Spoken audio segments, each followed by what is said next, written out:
Dear chess players, have you played a game in which you've won and think to yourself, man, that was a disgusting game, I didn't deserve to win that? You have?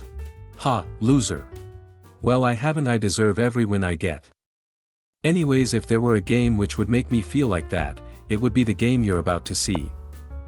I play e4 and the opponent plays the Sicilian. I respond with the open Sicilian and black enters the Najdorf. Ahem, Najdorf.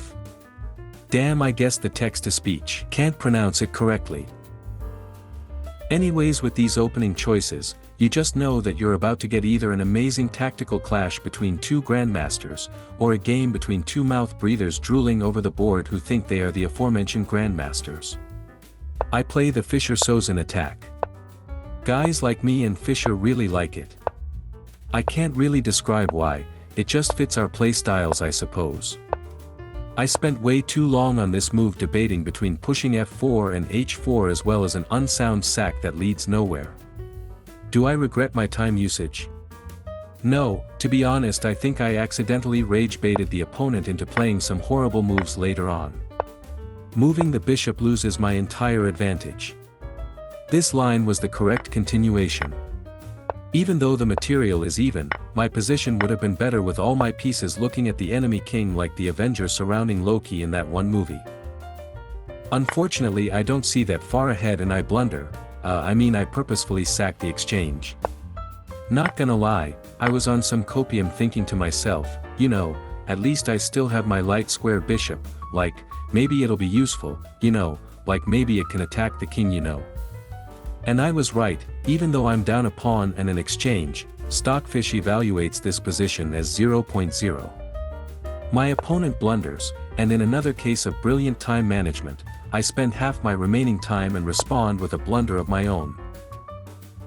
I spent all that time looking at taking the pawn and arrived at this position and didn't see how to continue as I was scared of the attack on the c-file. The calm bishop b3 and allowing my knight to be captured was the right play as I would win a piece back and also have an attack on the enemy king. The bishop taking was a mistake as it would be useful on b3 defending the king. It just felt so natural to take with the bishop and slide the rook over to create the battery on the g-file. My opponent castles into the attack for some reason, but hey, whatever, I'm not complaining. I capture the pawn as I wanted to open up my dark squared bishop whilst taking f6 away from the enemy bishop, but this lets the king sidestep onto the h-file.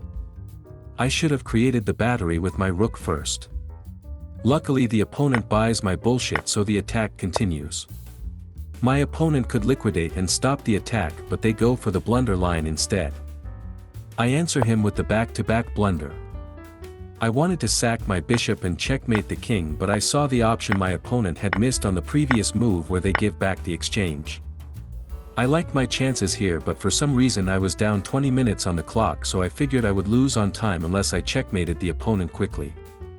So I played c4 to allow on peasant and then push past to close the file towards my king, but my attack is just one tempo too slow. But will my opponent find it with their 20 minutes remaining on the clock? They think for 2 minutes. And play the back-to-back-to-back blunder. I guess my aura was just too strong, they were scared of my attack. What do you know, that light square bishop ended up being useful. It was all calculated.